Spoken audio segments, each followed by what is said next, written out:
So far as state government's authority or the subject which is under state government jurisdiction,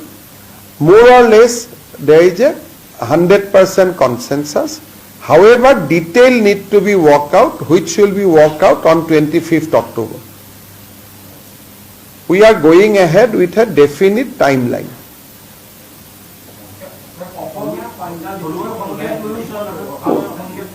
অসমীয়াৰ সংজ্ঞা দুটা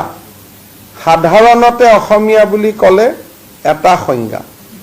যে অসমীয়াত যোনে জন্ম লৈছে ভাষা সংস্কৃতিক আদৰি লৈছে তেওঁ অসমীয়া কিন্তু অসম চুক্তিৰ 6 নম্বৰ দফাৰ অসমীয়া মানে 1951 চন আসুৱে এটোৱে মানে যে ক্লজ 6 ৰ কাৰণে অসমীয়া 1951 আৰু জেনেৰেল আজি বঙালী মানুহ এজন ইয়াত আহিলে মাৰুৱাৰী মানুহ এজন ইয়াত আহিলে ইয়াতে জন্মিলে ইয়াতে লৰা ছোৱালী তিনিটা চাৰিটা অহা 200 বছৰ অসমত থাকিব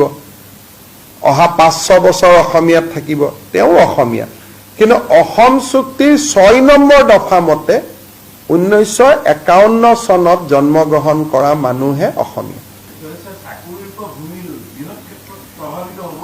তাত আপোনালোকে ৰিকমেন্ডেশনখন পঢ়িলে গম পাব অসমখনক বিপ্লৱ শৰ্মা কমিটিয়ে দুটা ভাগত ভাগ কৰিছে এটা ভাগত 51 চলিব এটা ভাগত 51 নচলে বিপ্লৱ শৰ্মা কমিটিয়ে কৈছে যে পৌৰসভাত 51 নচলে গাঁৱত 51 চলিব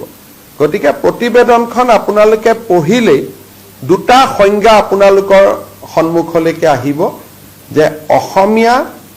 অসম চুক্তিৰ অসমীয়া এটা বেলেগ ডেফিনেশন আৰু জেনেৰেল অসমীয়া বুলি ক'লে এটা বেলেগ ডেফিনেশন কিন্তু আমি আসুক এটা কথা বুজাই দিছো যে বৰাক উপত্যকাত ইয়াক হাঙুৰিব নালাগে so Barak Valley will be excluded from the definition of Assamese